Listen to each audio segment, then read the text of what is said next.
ना। हेलो दोस्तों, JP world education पर आप सभी का हार्दिक स्वागत है।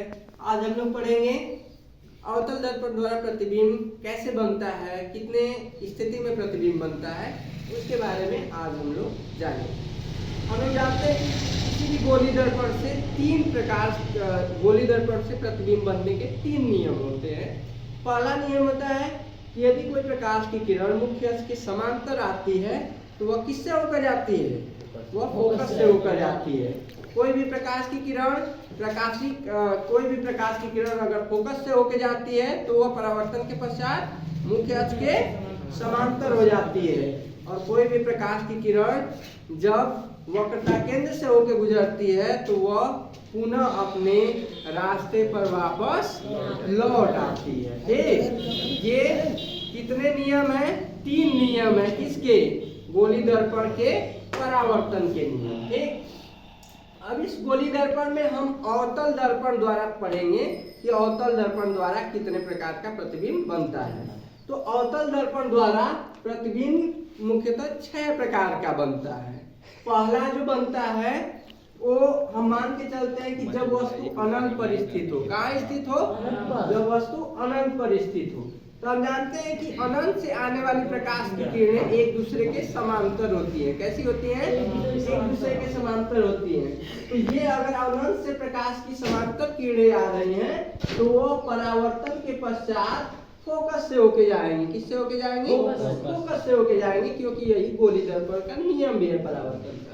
अनंत से आने वाली प्रकाश की समांतर किरणें परावर्तन के पश्चात फोकस से होके जाएंगी। यानी जब वस्तु अनंत पर स्थित रहेगा तो अवतल दर्पण द्वारा प्रतिबिंब वास्तविक, उल्टा एवं बिंदु के आकार का और किस पर बनेगा?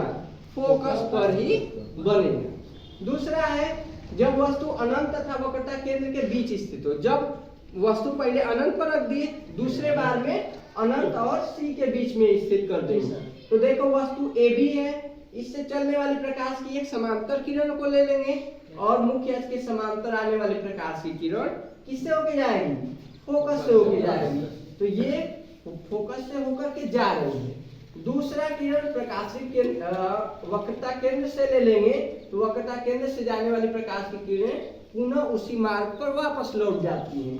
ये परावर्तित किरणें एक दूसरे को यहाँ पर प्रतिच्छेद करेंगी और यहीं पर वस्तु का A डैश B डैश प्रतिबिंब बनेगा। यह प्रतिबिंब C और F के बीच में बन रहा है ना। अर्थात जब वस्तु अनंत और वक्रता केंद्र के बीच स्थित होता है तब वस्तु का प्रतिबिंब वास्तविक, उल्टा एवं वस्तु से छोटा। देखो वस्तु A B है उतनी बड़ी और प्रतिबिंब A डैश B डैश छोटा बन रहा है। और किसके बीच में बन रहा है? C और F के बीच में बन रहा है। और दर्पण के अगर सामने प्रतिबिंब बनता है तो वह प्रतिबिंब वास्तविक होता है और वास्तविक प्रतिबिंब सदैव कैसा होता है? उल्टा होता है। तो वास्तविक बन गया, उल्टा बन गया एवं वस्तु से छोटा हो गया और C और F के बीच स्थित होगा। तीसरे कंडीशन में जब वस्तु कहाँ पर हो? C पर हो। पहले हम अनंत पर रखें, फिर अनंत और C के बीच में रखें। अब वक्रता केंद्र पर रख दिए वस्तु को। तो जब वस्तु वक्रता केंद्र पर स्थित रहेगा तो इससे मुख्य अक्ष के समांतर एक किरण ले आएंगे तो वह फोकस से होके जाएगी। एक फोकस से प्रकाश की किरण ले जाएंगे तो परावर्तन के बाद मुख्य अक्ष के समांतर हो जाएगी। ये दोनों परावर्तित किरणें एक दूसरे को जिस बिंदु पर काटेंगी उसी बिंदु पर प्रतिबिंब बनेगा A डैश B डैश। यह प्रतिबिंब वस्तु के बराबर होगा। जितना वस्तु की लंबाई होगी उतनी ही प्रतिबिंब की भी लंबाई होगी। इस स्थिति में प्रतिबिंब वास्तविक, उल्टा एवं वस्तु के बराबर बनेगा और वक्रता केंद्र पर ही बनेगा। कहाँ पर बनेगा? वक्रता केंद्र पर। देखो चौथी स्थिति में जब वस्तु C और F के बीच स्थित हो। जब यहाँ पर C पर रख दिए, पीछे से ले आ रहे हैं तो C और F के बीच स्थित कर देंगे। वस्तु C है, ये F है, इसके बीच वस्तु A B है। अब इससे एक प्रकाश की समांतर किरण ले जाएंगे और समांतर किरणें परावर्तन के पश्चात फोकस से होकर जाती है। दूसरी फोकस से ले जाएंगे प्रकाश की किरण और यह प्रकाश की किरण परावर्तन के पश्चात क्या हो जाएगी? मुख्य अक्ष के समांतर हो जाएगी। ये परावर्तित किरण और ये परावर्तित किरण एक दूसरे को यहाँ पर काट रही है और जहाँ पर काटेगी वही A डैश B डैश प्रतिबिंब बन रहा है। वस्तु देखो इतनी छोटी है, प्रतिबिंब थोड़ा उससे बड़ा बन रहा है और प्रतिबिंब किसके पीछे बन रहा है? C के पीछे बन रहा है। यानी जब वस्तु सी और एफ के बीच स्थित हो तो प्रतिबिंब वास्तविक, उल्टा एवं वस्तु से बड़ा बनता है और सी के पीछे बनता है, सी के पीछे बनता है। चौथी स्थिति, पांचवी स्थिति में देखेंगे जब वस्तु फोकस पर हो, किस पर हो? फोकस पर। ये वस्तु हमने लिया फोकस पर ए और बी, ये वस्तु हमने लिया। अब देखो वस्तु है तो वस्तु से एक प्रकाश की किरण समांतर ले जाएगी जो मुख्य अक्ष के समांतर जाएगी, और मुख्य अक्ष के समांतर जाने वाली प्रकाश की किरण फोकस से होकर गई, तो ये फोकस से होकर गई प्रकाश की किरण। दूसरा हम वक्रता केंद्र से ले लेंगे, जब वक्रता केंद्र से जाने वाली प्रकाश की किरणें पुनः उसी रास्ते पर वापस लौट जाती है, तो ये लौट के जाएंगी तो मान के चलेंगे कि बहुत दूर अनंत पर कहीं जाकर के एक दूसरे को काटेंगी, और जब अनंत पर काटेंगी तो बताओ प्रतिबिंब बहुत बड़ा बनेगा कि नहीं बनेगा?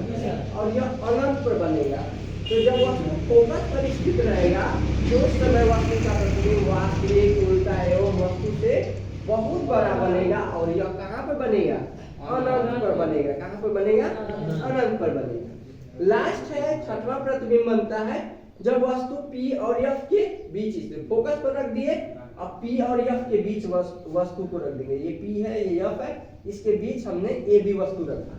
तो देखो एक हम तुमको बताया है कि इसके मुख्य अक्ष के समांतर ले जाएंगे प्रकाश की किरण, तो वो परावर्तन के बाद फोकस से होके जाएगी, और एक प्रकाशिक केंद्र से ले जाएंगे तो वह सीधे उसी रास्ते पर वापस लौट जाएगी। तो प्रकाश की किरणें इस तरह से फैलती हुई जाएंगी, और जब प्रकाश की किरणें फैलती हुई जाएंगी तो आगे तो कहीं मिलेंगी नहीं, इनको जब पीछे हम ले जाएंगे तो एक बिंदु पर प्रतिच्छेद करेंगी, और यहीं पर वस्तु का एक ही प्रतिबिंब बनेगा जो आभासी होगा, और आभासी प्रतिबिंब सदैव कैसा होता है? सीधा होता है। कैसा होता है? सीधा। वस्तु देखो इतनी छोटी थी और यह प्रतिबिंब देखो a डैश b डैश इतना बड़ा बन रहा है, और अवतल दर्पण में एक ही स्थिति होता है, इसमें प्रतिबिंब आभासी बनता है। इसमें बहुत सारे क्वेश्चन भी आते हैं, समझ में आया ना? तो जब वस्तु P और F के बीच यानी ध्रुव और फोकस के बीच स्थित रहेगा तो उस समय अवतल दर्पण द्वारा प्रतिबिंब जो बनेगा वो आभासी बनेगा, सीधा बनेगा, वस्तु से बहुत बड़ा बनेगा, और दर्पण के पीछे बनेगा। कहाँ पर बनेगा? दर्पण के पीछे बनेगा। इस तरह से ये प्रतिबिंब हमारा बनेगा। अगर देखा जाए तो प्रतिबिंब के ट्रिक की बात की जाए तो ट्रिक देखा जाए तो तीन प्रकार, ट्रिक बहुत ही आसान इसका है।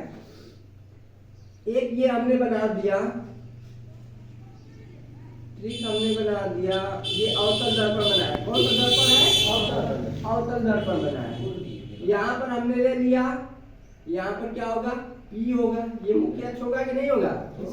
और यहाँ पर हम F ले रहे हैं, और यहाँ पर हम C ले रहे हैं। ठीक, फोकस दूरी का डबल क्या हो जाता है? वक्रता त्रिज्या। देखो पहली कंडीशन में हमने कहा कि जब वस्तु अनंत पर स्थित है, वस्तु कहाँ पर स्थित है? अनंत पर स्थित है। फर्स्ट कंडीशन हमने लिया। तो प्रतिबिंब कहाँ बन रहा था? जानते हो क्या प्रतिबिंब बन रहा था? ये फोकस पर बन रहा है। फोकस पर बन रहा था कि नहीं? ये फोकस पर प्रतिबिंब बन रहा था। फर्स्ट स्थिति देखते जाते हैं। इधर से हम ले रहे हैं तो पहला वस्तु हम रखे थे अनंत पर, दूसरा हमने कह दिया कि अनंत और सी के बीच हम वस्तु रख दिए। ये दूसरी स्थिति हमने।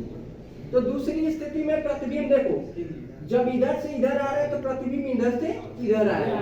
तो उस कंडीशन में हमने बताया कि प्रतिबिंब बनेगा कहां से कहां पर? सी और एफ के बीच में। देखो यहाँ पर स्थिति में दूसरा में प्रतिबिंब कहां बनेगा? सी और एफ के बीच में होगा। तो ये सेकेंड कंडीशन। फिर अगर हम सी पर ले रहे हैं, किस पर ले रहे हैं? सी पर ले रहे हैं, तो सी पर हमने बताया कि जितना बड़ा प्रतिबिंब, जितना बड़ा वस्तु रहेगा उतने बड़ा क्या होगा? प्रतिबिंब भी बनेगा, उतने बड़ा प्रतिबिंब बनेगा। तो इस कंडीशन में अगर देखा जाए तो ये हमारा तीसरे नंबर का प्रतिबिंब बन गया। ये दूसरे नंबर का प्रतिबिंब ये, यानी सी पर वक्रता केंद्र पर जो वस्तु रहेगी उसका प्रतिबिंब कहाँ बनेगा? वक्रता केंद्र पर ही बनेगा, और वस्तु के बराबर प्रतिबिंब बनेगा। चौथी स्थिति में अगर हम ले लेते हैं, चौथी स्थिति हम ले रहे हैं तो देखो चौथी स्थिति में प्रतिबिंब कहाँ बन रहा था, सी के पीछे बन रहा था कि नहीं, तो सी के पीछे हम यहाँ पर हम चौथी स्थिति में प्रतिबिंब बना देंगे। ये चौथी स्थिति होती है। और पांचवी स्थिति कह रहा है कि फोकस पर हम ले रहे हैं, और जब फोकस पर वस्तु को ले लेंगे तो इस कंडीशन में प्रतिबिंब अनंत पर बनेगा। कहाँ पर बनेगा, अनंत पर। और अनंत पर प्रतिबिंब बहुत ही बड़ा बनेगा। देखो क्या स्थिति है, अनंत पर रखे थे तो प्रतिबिंब फोकस पर बन रहा था, और अनंत और सी के बीच में रख रहे थे तो प्रतिबिंब यह और सी के बीच में बन रहा था। जब सी पर रख रहे थे तो सी पर प्रतिबिंब बन रहा था, जब सी और एफ के बीच में रख रहे थे तो प्रतिबिंब सी से पीछे बन रहा था, और जब फोकस पर रख रहे थे तो प्रतिबिंब अनंत पर बन रहा था। ध्यान देने वाली बात यह है कि अनंत पर वस्तु रखे तो फोकस पर बना, पहले पर प्रतिबिंब बन रहा है। जब वस्तु को पीछे से आगे ले आ रहे हैं तो प्रतिबिंब आगे से पीछे बनता चला जा रहा है। देखो पहला का यहाँ पर पहला, दूसरा का यहाँ पर दूसरा, तीसरा का तीसरा। बस ये ध्यान रखना कि वक्रता केंद्र पर रखी वस्तु का प्रतिबिंब जितना वस्तु बड़ी होती है उतने बड़े प्रतिबिंब भी बनते हैं। और ठीक, तो पहला का यहाँ बन गया, दूसरा का यहाँ बन गया, तीसरा का तीसरे पर बन गया, चौथा का पीछे बन गया, और पांचवा का अनंत पर बन गया। और एक ही आभासी प्रतिबिंब अगर ले लेते हैं, यहाँ पर छठवीं स्थिति ले लेते हैं, तो इसी का प्रतिबिंब बनता है पीछे, बहुत ही बड़ा प्रतिबिंब बनता है। और यह प्रतिबिंब कैसा बनता है, आभासी बनता है। कैसा बनता है, आभासी। और आभासी प्रतिबिंब सदैव सीधा होता है। और इस तरह से अवतल दर्पण द्वारा प्रतिबिंब 6 स्थितियों में बनता है।